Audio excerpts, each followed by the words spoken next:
سورہ انفال کے 6 رکوع اور 10ویں پارے کے دوسرے رکوع کا آغاز ہے۔ یا ایھا الذین آمنوا، اے ایمان والو، اذا لقیتم، جب تم ملو، فئۃً، ایک گروہ سے، ایک لشکر سے، یعنی جب تمہارا مقابلہ کسی فوج سے ہو، فاثبتوا، تو تم ثابت قدم رہو، گھبراؤ مت، اور فتح کے لیے تم کیا کرو؟ واذکروا اللہ کثیرا، اللہ کو خوب یاد کرو، لعلکم تفلحون، تاکہ تم کامیاب ہو جاؤ، وَأَطِیعُوا اللَّهَ وَرَسُولَهُ، اور اللہ اور اس کے رسول کی اطاعت کرو۔ ثابت قدم رہنا، اللہ کا بہت ذکر کرنا، اللہ اور اس کے رسول کی فرمانبرداری کرنا، یہ 3 کام ہیں کہ ہر اسلامی فوج کو یہ کام کرنا چاہیے۔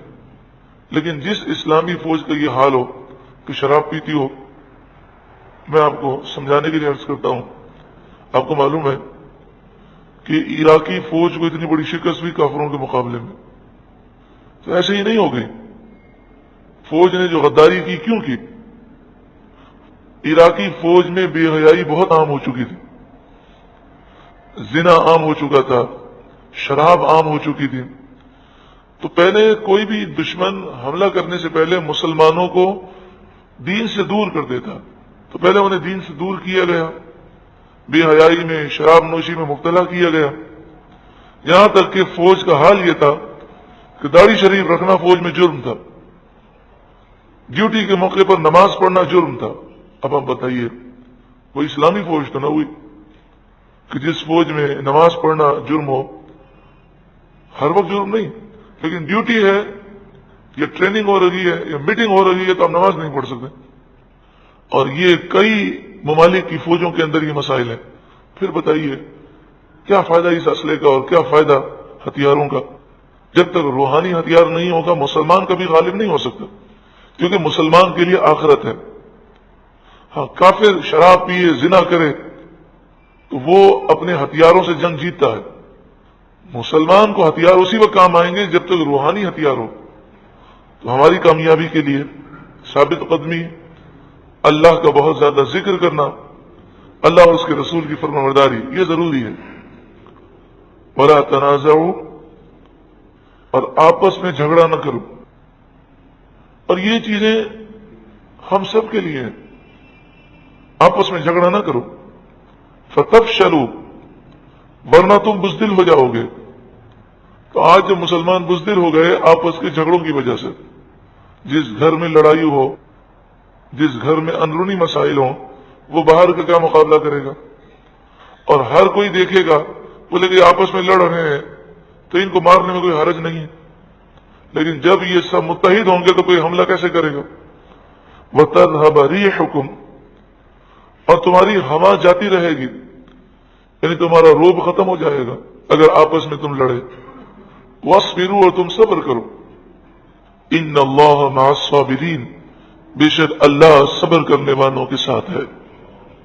وَلَا تَكُونُوا، اور تم نہ ہونا كَالَّذِينَ، ان لوگوں کی طرح، خرجوا من دیارہم، جو اپنے گھروں سے نکلے، بطرًا، اتراتے ہوئے، جنہوں نے اپنے مال پر اور اپنے لشکر پر کافروں نے فخر کیا۔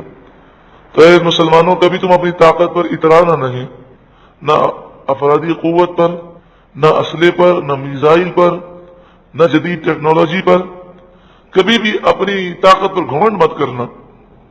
وَرِئَاءَ النَّاسِ، اور لوگوں کو دکھلانے کے لیے نکلے، تو تم نکلنا اللہ کی رضا کے لیے، دکھلاوا مت کرنا۔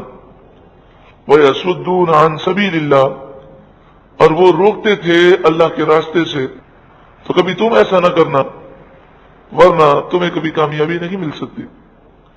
وَاللَّهُ بِمَا يَعْمَلُونَ مُحِيطٌ، اور اللہ ان کے تمام کاموں کو گھیرنے والا ہے۔ وہ بہت برے کام کر رہے تھے، 1000 کا لشکر لے کر ابو جہل روانہ ہوا، راستے میں ابو سفیان کا خط ملا، ابو سفیان نے لکھا کہ اب میں نے سمندر کا راستہ اختیار کر لیا ہے، مسلمان اب مجھے کوئی نقصان نہیں پہنچا سکیں گے، لہذا تم واپس چلے جاؤ۔ مسئلہ یاد رہے کہ واقعہ یہ تھا کہ حضرت ابو سفیان ملک شام سے تجارتی قافلہ لے کر مکے آ رہے تھے، تو مسلمانوں نے اس تجارتی قافلے پر حملہ کرنے کا ارادہ کیا۔ میں یہاں پر یہ وضاحت کر دوں کہ بعض کفار یہ اعتراض کرتے ہیں کہ مسلمانوں نے تجارتی قافلے پر حملہ کیوں کیا۔ بات یہ تھی کہ اسلامی ریاست بننے کے بعد کافروں نے یہ تہیہ کیا ہوا تھا کہ مدینہ منورہ کی ریاست کو ختم کرنا ہے، اور وہ اس کے لیے کوششیں کر رہے تھے، تگ و دو کر رہے تھے، اور اس کوشش میں انہوں نے اپنے بزنس کو بڑھا دیا تھا، اور وہ بزنس کر کے جو نفع ملتا تھا اس سے وہ اسلحہ خرید رہے تھے اور مدینے پر حملہ کرنے کی تیاری کر رہے تھے۔ تو رسول اللہ صلی اللہ علیہ وآلہ وسلم کی ہمیشہ جنگی حکمت عملیہ رہی ہے کہ جو حملہ کرنا چاہتا ہو آپ اسے تیاری کا موقع نہ دیں۔ تو رسول اللہ صلی اللہ علیہ وآلہ وسلم نے اس تجارتی قافلے پر حملہ کیا کہ جو در حقیقت جنگی تیاری کے لیے تھا، اور جو بہت سارا اسلحہ لے کر آ رہے تھے تاکہ ان کا یہ راستہ کاٹ دیا جائے اور وہ مدینہ منورہ پر حملہ کرنے کی تیاری نہ کر سکیں۔ تو ابو سفیان نے خط لکھ دیا اور انہوں نے لکھا کہ مجھے جاسوس نے بتایا ہے کہ مسلمان مدینے سے حملہ کرنے کے لیے نکلے ہیں، تو تم میری حفاظت کے لیے پہنچو۔ ابو جہل نے 1000 کا لشکر تیار کیا اور وہ مسلمانوں پر حملہ کرنے کے لیے نکلے، پورا لشکر۔ تو وہ کافروں کا پورا لشکر مسلمانوں پر حملہ کرنے کے لیے نکلا۔ یہاں پر ابو سفیان نے یہ سوچا کہ پتہ نہیں کافر ملے یا نہ ملے، پتہ نہیں کافر میری مدد کے لیے پہنچے یا نہ پہنچے۔ انہوں نے کیا کیا، راستہ بدل لیا اور ساحل سمندر کے راستے سے گزرتے ہوئے انہوں نے مکے کا راستہ اختیار کیا۔ جب وہ مسلمانوں کی پہنچ سے دور ہو گئے تو انہوں نے فوراً ایک خط لکھا اور ایک گھوڑے پر ایک شخص کو بٹھایا اور کہا تیز رفتاری کے ساتھ جاؤ اور ابو جہل کو یہ خط دے دو۔ اس نے خط دیا، اس میں لکھا تھا کہ اب ضرورت نہیں ہے، اب تم واپس چلے جاؤ۔ سب کافروں نے مشورہ دیا کہ واپس چلتے ہیں، لیکن ابو جہل نے غرور کیا اور کہنے لگا ایسے نہیں، بدر کے مقام پر جائیں گے، وہاں ہم لڑکیوں کے ناچ دیکھیں گے، گانے سنیں گے، شرابیں پیئیں گے، کھائیں گے پیئیں گے، موجے اڑائیں گے، اور پورے عرب میں ہماری شوقت اور روب و دبدبہ قائم ہوگا تاکہ آئندہ مسلمان کبھی حملہ کرنے کی ضرورت نہ کریں۔ تو انہوں نے برے اعمال کو اچھا سمجھا، شیطان نے ان کے برے اعمال انہیں اچھے کر دکھائے۔ وَإِذْ زَيَّنَ لَهُمُ الشَّيْطَانُ أَعْمَالَهُمْ، اور یاد کرو جب شیطان نے ان کے اعمال اچھے کر دکھائے، تو جتنے لوگ گناہ کرتے ہیں اور جتنے کافر ہیں ان میں سے اکثر کا یہ حال ہے کہ وہ اپنے گناہوں کو یا کفر کو برا سمجھتے ہی نہیں ہیں۔ ہاں جو مسلمان ہیں اور جو دین کو سمجھتے ہیں، اگر وہ گناہ کرتے ہیں تو کم از کم گناہ کو برا تو سمجھتے ہیں۔ عام طور پر لوگوں کی یہ سوچ ہوتی ہے بھائی دینی محفلوں میں جانے سے کیا فائدہ، ہم تو اتنے عرصے سے جا رہے ہیں، ہمارے تو گناہ ہی ختم نہیں ہوتے، ہماری تو حالت ہی نہیں بدلتی۔ تو دینی محفل میں جانا ثواب، اللہ کی رحمتیں برستی ہیں، کبھی تو کرم ہوگا، ایک فائدہ ضرور حاصل ہوگا۔ جو دینی محفل میں جائے گا کم از کم وہ گناہ کو گناہ ضرور سمجھے گا، اتنا فائدہ تو ضرور حاصل ہوگا، اور یہ فائدہ بھی بہت بڑا فائدہ ہے۔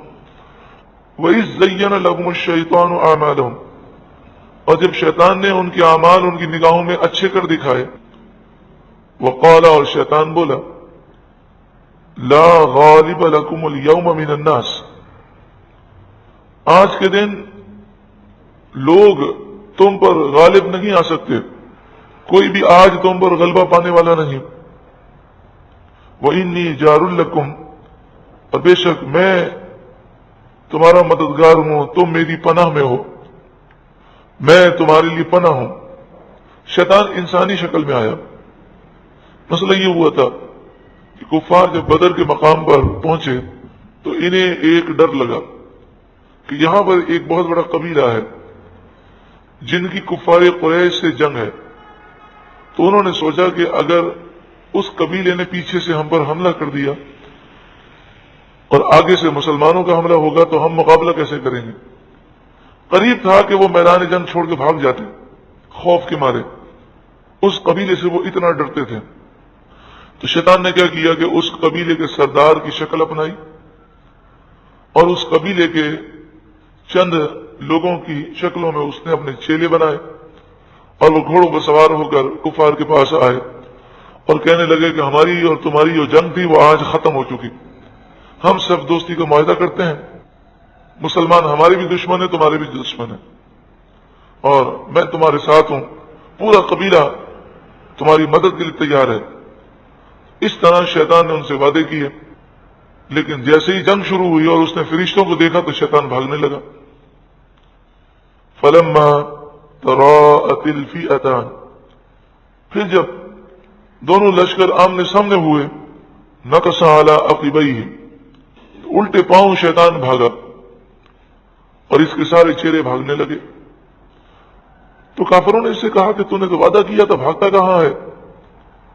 تو وہ بولا وقال انی بریء منکم، بولا میں تم سے الگ ہوں، انی ارا ما لا ترون، میں وہ دیکھتا ہوں جو تمہیں نظر نہیں آتا، انی اخاف اللہ، بے شک میں اللہ سے ڈرتا ہوں۔ ایک روایت میں یہ ہے کہ جبریل امین تلوار لے کر اس پر حملہ کرنے کے لیے بڑھے تو شیطان یہ دیکھ کر بھاگا۔ اب انہیں تو پتہ نہیں تھا یہ شیطان ہے۔ جب انہیں میدان بدر میں شکست ہو گئی تو کافروں نے مکے میں جا کر یہ کہانی سنائی اور کہا کہ وہ قبیلے کے سردار نے ہمارے ساتھ دغا کیا، پہلے ہمیں بولا لڑو لڑو، اور جب جنگ شروع ہوئی تو بھاگ گیا۔ تو اس سردار کو یہ بات پہنچی تو وہ اپنے تمام چیلوں کو لے کر مکے پہنچا اور اس نے کہا کہ تم جو قسم لینا چاہو قسم لے لو۔ اتنے گواہ موجود ہیں کہ اس وقت میں وہاں پر تھا ہی نہیں، میں تو فلاں مقام پر تھا۔ تب کافروں کو پتہ چلا کہ یہ شیطان تھا اور انہیں دھوکہ دے کر چلا گیا۔ واللہ شدید العقاب، اور اللہ شدید عذاب دینے والا ہے۔ کبھی کبھی آپ نے دیکھا ہوگا کہ انسانی شیطان انسانوں کے پاس آتے ہیں اور کہتے ہیں آپ یہ کرپشن کر لیں، آپ یہ کام کر لیں، کوئی بات نہیں، ہم ہیں نا۔ لیکن جب وہ کام ہو جاتا ہے اور پھر وہ بیچ میں سے ہٹ جاتے ہیں، پھر انسان کو احساس ہوتا ہے کہ دنیا بھی تباہ ہوئی، آخرت بھی تباہ ہوئی۔ اسی طرح شیطان وسوسہ ڈالتا ہے اور وہ اسی طرح ہمارا ذہن بناتا ہے، یہ کام کر لو، کوئی مسئلہ ہی نہیں ہے۔ لیکن جب انسان وہ غلطی کر لیتا ہے اور پھر جب دنیا میں رسوائی ہوتی ہے تب اسے احساس ہوتا ہے کہ میں نے شیطان کے مشوروں پر عمل کر کے اپنے آپ کو تباہ کیا۔ اللہ تعالی ہم سب کو شیطان کے وار سے محفوظ فرمائے۔